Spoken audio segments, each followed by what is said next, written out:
Bonjour et bienvenue. Alors, excusez-moi, je m'installe parce que ma caméra me fait des petits soucis. J'avais cru tourner une vidéo et comme la vue est du dessus, je ne vois pas ce que je fais. Donc, j'ai parlé dans le vent pendant 20 minutes. Voilà, bon. C'était donc un tirage sentimental en miroir. Bon, les énergies n'étaient pas non plus géniales, donc c'est parce qu'on sent s'il fallait pas que ça marche. Mais voilà. Bon, on y va. On va utiliser donc le Pythia pour vous symboliser, vous, dans la manière dont vous voyez cette personne, vos sentiments et les actions que vous aimeriez qu'elle mette en œuvre vis-à-vis de vous. Et on va utiliser le Mythos Tarot pour cette personne dans la manière dont elle vous voit, quels sont ses sentiments et ce qu'elle a l'intention de faire vis-à-vis de vous. Je vous avoue que j'avais commencé à prendre le Mythos pour vous et le Pythia pour votre autre, mais bah écoutez, vu que ça ne marchait pas de toute façon, on va pas s'acharner, on va le faire différemment. Alors, on regarde comment vous voyez cette personne. Quels sont vos sentiments? Les cartes peuvent être à l'envers, je les mettrai à l'endroit. C'est juste qu'en rangeant mes cartes, j'ai pu tout bouger, tout simplement. Et qu'est-ce que vous aimeriez que cette personne mette en place vis-à-vis de vous? Ok, allez, hop. Alors, comment cette personne vous voit? Ok.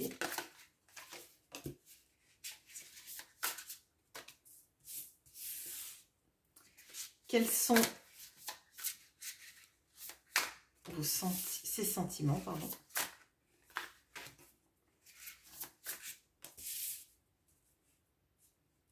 Et quelles sont les actions qu'elle a l'intention de mettre en place vis-à-vis de vous? Ok. Allez, c'est parti. Alors, comment est-ce que vous voyez cette personne? On a l'As de coupe, magnifique. Le 6 de denier. Et le 4 de bâton. Alors, magnifique. Bon, on n'a que des arcanes mineurs, mais on a de magnifiques arcanes mineurs. Déjà, on a l'As de coupe. Alors, l'As de coupe, c'est ce que je dis tout le temps, c'est le Graal. C'est en amour, c'est le Graal. C'est aussi la guérison, et j'ai l'impression que c'est un petit peu le... alors, pas l'apogée de votre vie, mais on a cette notion-là oui, bah, de l'envie d'être avec cette personne, comme si c'était un petit peu l'aboutissement de votre vie. Hein. Vraiment, moi, je le sens comme ça. C'est un amour qui est très fort, qui est peut-être même très idéalisé. C'est comme si vous voyez au travers des masques ce que cette personne est capable d'apporter dans la vie, dans une relation, en amour, au-delà même de toutes les velléités physiques, au-delà de tout ce qu'elle pourrait faire de désagréable, vous voyez au travers de tout ça, malgré tout ça, il y a un amour qui est extrêmement fort, extrêmement pur, je dirais. Bon. Vous la voyez comme quelqu'un qui donne beaucoup de son temps, beaucoup de son énergie pour les autres. Alors peut-être même qu'on a quelqu'un là qui donne son argent hein, aux autres. Alors c'est pas forcément dans une notion de bénévolat là, c'est plutôt que elle dépense son argent pour d'autres personnes, donc un entourage, une famille, que sais-je, des amis peut-être, c'est peut-être même je dirais la Banque de France, hein. C'est peut-être un peu la personne à qui on demande toujours de l'argent, des services, etc. Bon. Vous la voyez comme la personne avec qui vous aimeriez vous installer et il y a quelque chose de très stable. Là, on ressent en fait que vous voyez ses qualités plus que ses défauts. Non pas que vous ne soyez pas consciente de ses défauts, mais c'est un petit peu... je l'aime tellement et je sais tellement ce dont cette personne est capable que je la mets sur un piédestal. Là, moi, je ressens ça. Et potentiellement, vous voyez même tout ce qu'elle pourrait apporter à votre vie, que vous vous sentiriez très bien près d'elle et que vous pourriez aussi, moi, dans ce que comme vous la voyez, je ressens aussi ce que vous aimeriez lui donner. Vous voyez, on a cette notion-là de lui donner de l'attention, lui rendre aussi tout ce qu'elle donne aux autres, qu'elle puisse se sentir déjà aimée, appréciée, valorisée. Vous voyez, il y a de ça. Parce que visiblement, cette personne, dans la manière dont vous la voyez, elle donne beaucoup aux autres. Elle est stable, elle donne de son temps, de son énergie, de son argent potentiellement aux autres. Pas forcément à vous, mais ça on le verra. Mais voyez, comme si en fait vous lui disiez, ben moi, je te donnerai tout. Ok, j'ai la chanson de Paul Naref, je te donnerai tous les bateaux, tous les oiseaux, tous les soleils. Bon, il y a cette notion-là de vouloir en fait que cette personne, elle se sente aussi récompensée de ses actions. Donc potentiellement, ça induit qu'elle donne aussi peut-être de son temps, de son argent, etc. à des personnes qui font pas grand-chose pour elle, à votre sens.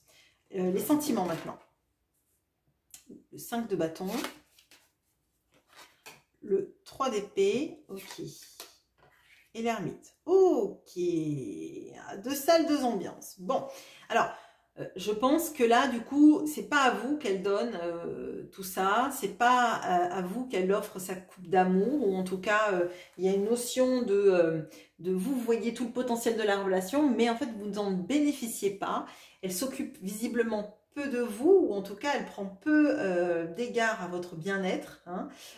Potentiellement là, moi ce que je ressens c'est que vous avez le cœur brisé, que c'est une lutte presque de vous éloigner de cette personne.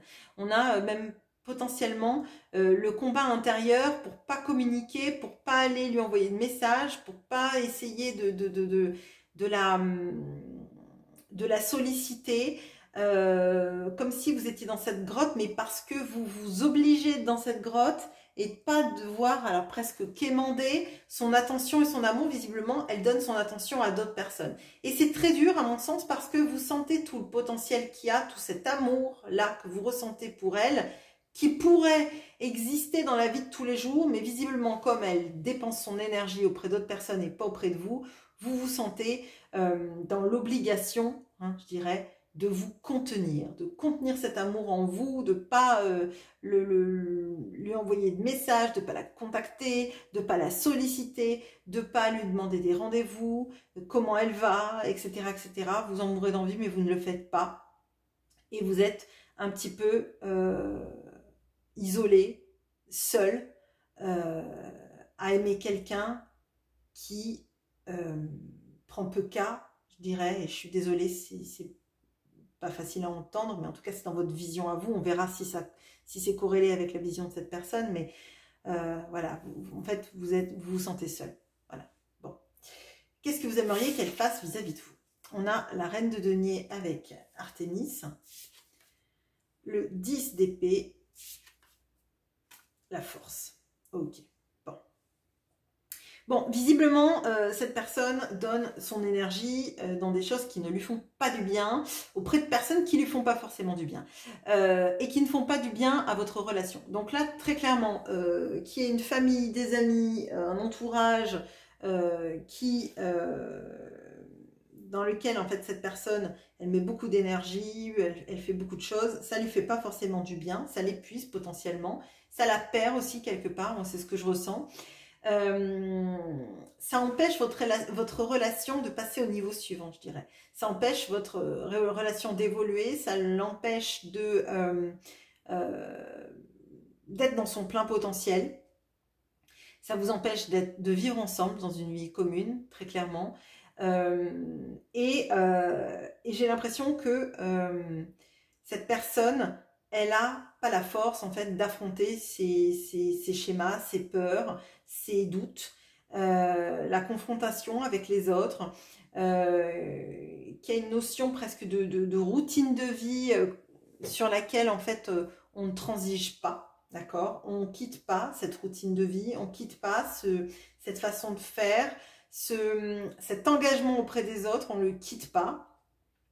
Et vous aimeriez en fait qu'elle se rende compte que ça l'épuise, que c'est le mauvais chemin, que c'est un chemin qui la fatigue, qui l'épuise, qui ne la nourrit pas et qu'elle est en train de vous perdre, je dirais. Elle est en train de vous perdre parce que vous êtes en train de vous forcer à faire presque un deuil de la relation, ou en tout cas de cette communication. Vous aimeriez qu'elle se réveille, qu'elle ait comme le jugement en fait, qui vienne et qui lui dise « Oh, maintenant c'est fini les bêtises, c'est fini de te sacrifier pour les autres, c'est fini de te sacrifier égotiquement parce que tu veux qu'on t'aime. Moi je t'aime et je m'oblige à renoncer à toi. » Bon, ok. Comment cette personne vous voit?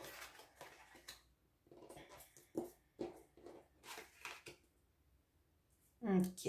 Alors, on a Oedipe avec le 8 de coupe qui part sur son chemin. On a Jason et les Argonautes en roi de bâton. Et on a Apollon et le soleil. Alors, comment elle vous voit, cette personne? Effectivement, elle vous voit comme tournant le dos à la relation. Elle a bien compris que vous tournez le dos parce qu'en fait, vous fuyez quelque chose d'insatisfaisant, quelque chose qui ne vous nourrit pas. Potentiellement parce que vous allez chercher vos réponses, vous allez chercher cet as de coupe, hein, d'accord? Peut-être ailleurs, mais contrainte. Bon.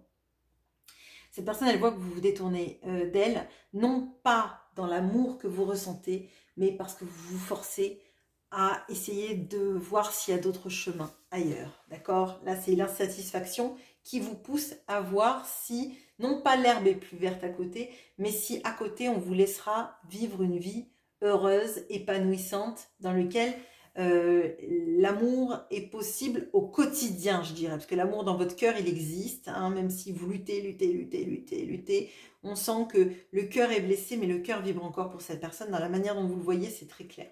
Bon, donc cette personne, elle voit que vous vous détournez de ce lien, potentiellement parce que vous ne venez plus lui parler, la rechercher, etc., que vous êtes en train d'essayer de trouver un endroit où vous serez plus heureux, heureuse, hein, ou en tout cas on vous donnera plus de possibilités. Cette personne, elle vous voit comme étant capable de surmonter des épreuves. Là, vraiment, on a Jason et les Argonautes et ce sont les héros. Jason, c'est un des héros de la mythologie grecque. C'est quelqu'un qui est humain, mais qui se dépasse. C'est quelqu'un qui fait ce qu'il peut pour aller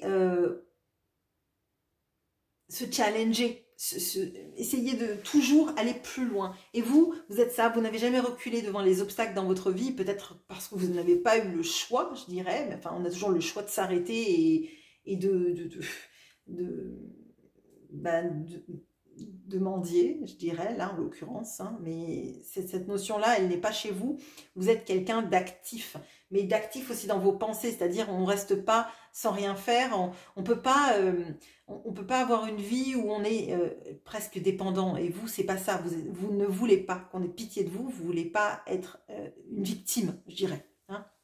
Et donc cette personne, elle vous voit avec une grande capacité d'aller chercher le bonheur, chercher des buts, être actif, ne jamais rester sur une situation difficile. Et pour moi, cette situation, elle est difficile et à votre sens, c'est presque comme si vous étiez resté trop longtemps dans une situation qui est en train de vous grignoter de l'intérieur et là, vous ne voulez pas. Et on voit qu'en fait, c'est se sauver presque pour pas dépérir. Presque c'est ça. Elle vous voit comme Apollon avec ce soleil.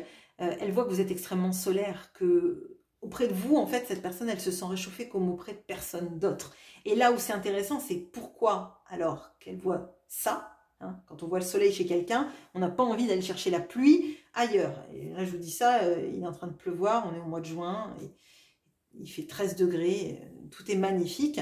Donc, c'est comme si cette personne, elle a envie de soleil, elle a envie de chaleur dans sa vie, et que pour autant, elle faisait rien pour aller chercher le soleil. Vous voyez, c'est ça. Et là, on a l'impression qu'elle fait rien pour aller vous chercher et que vous, le soleil, eh ben, vous êtes parti ailleurs. Je veux bien savoir où vous êtes parti avec le soleil, hein, si vous pouviez nous le ramener au moins un petit peu, ça serait chouette. Bon, allez, les sentiments que cette personne a pour vous. On a les amoureux. Bon, et c'est Perséphone et Hadès, ok, avec la grenade qui les a liés. On a le 9 de coupe, et le 9 de coupe, c'est Circé. Et on a le magicien. Bon, c'est pas pour vous dire, mais déjà, cette personne, elle a beaucoup plus, vous représentez beaucoup plus les arcanes majeures qu'elle. On voit qu'elle est très égotique dans sa manière de faire parce qu'elle elle lutte un petit peu contre ce qu'elle sait être une évidence. Vous voyez, c'est lutter contre l'évidence, c'est toujours un peu aller contre le mur, hein, je dirais. Bon. Alors, les sentiments, magnifique, on a les amoureux, d'accord? Et on a le magicien. Cette personne, elle sait que vous êtes son amour, son grand amour, presque le seul, l'unique, le vrai, d'accord? Et c'est même plus fort que l'as de coupe, d'accord? Ce qu'elle ressent. Par contre, avec les amoureux, on a toujours cette notion du choix. Et c'est comme si on était confronté à un chemin, d'accord? Où on a l'amour d'un côté et on a l'amour des autres de l'autre côté. Là, on a l'amour de sa vie.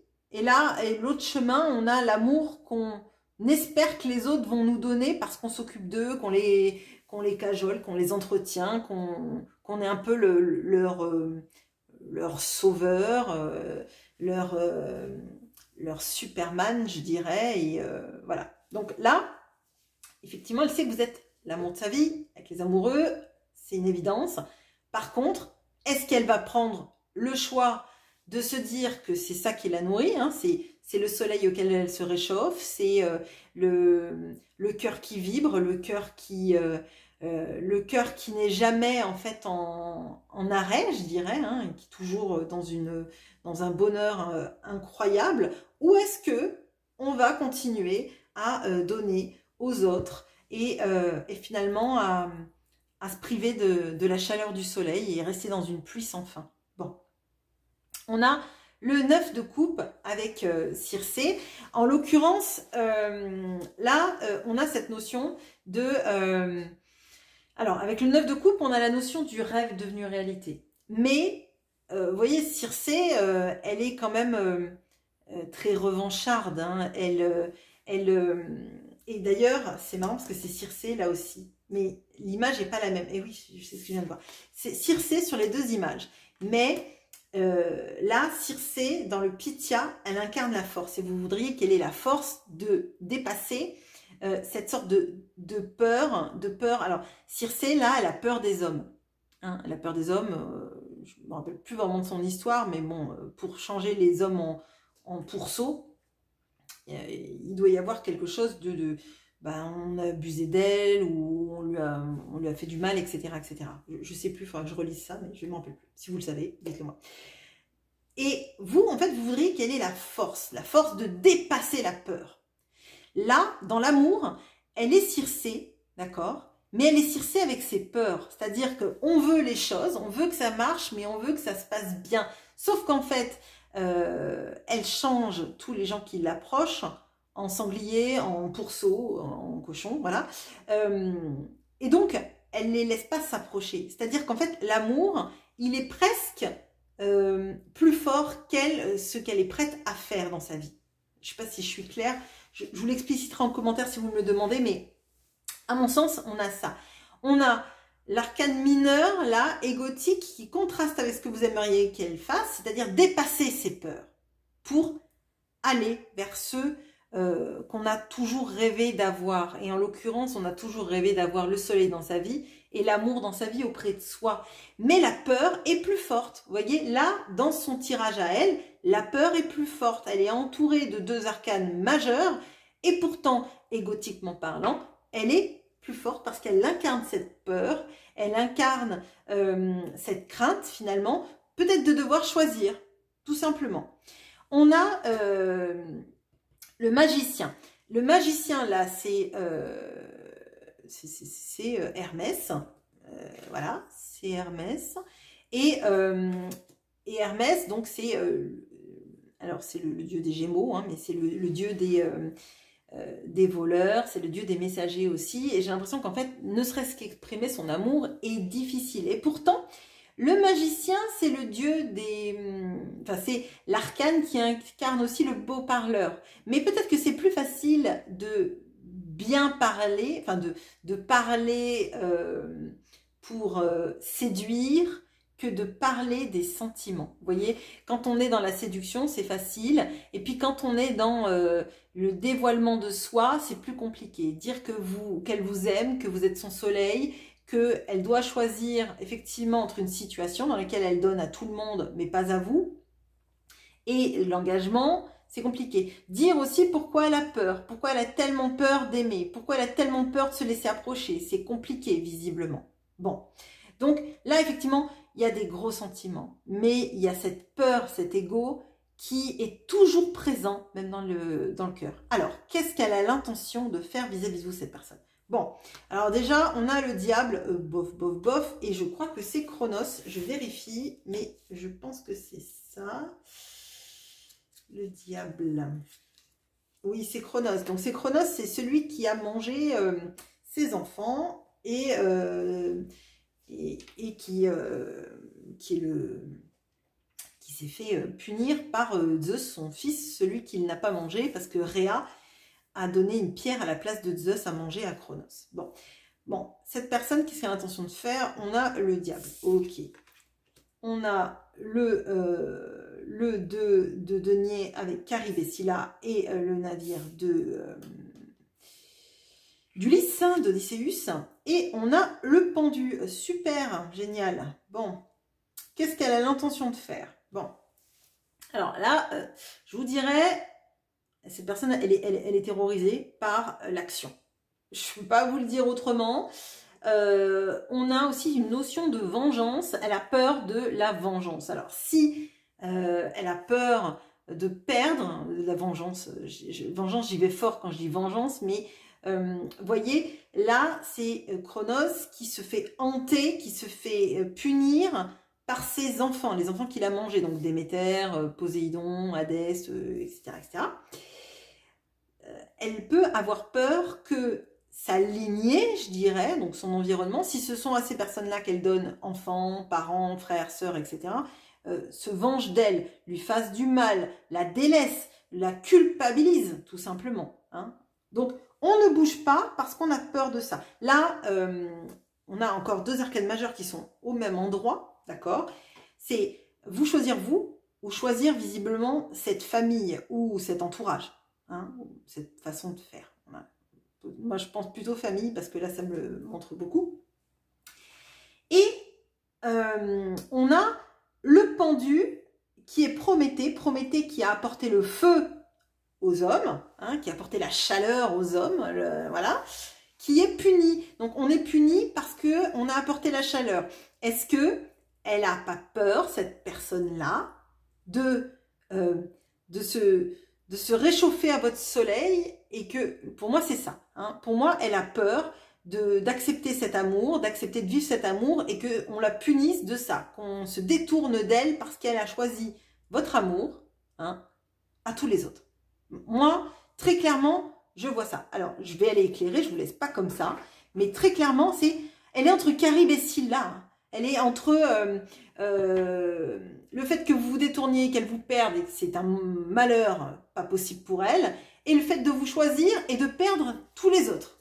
Bon, je sais que c'est pas agréable d'entendre ça, mais très clairement, elle est entre deux. Ok, alors... Est-ce qu'elle a l'intention de faire quelque chose? Déjà, de combattre. Hein, de combattre ses peurs. Ok. Ouais, bon. Alors, elle va y arriver, mais alors, je vous dis que c'est vraiment... l'histoire de sa vie.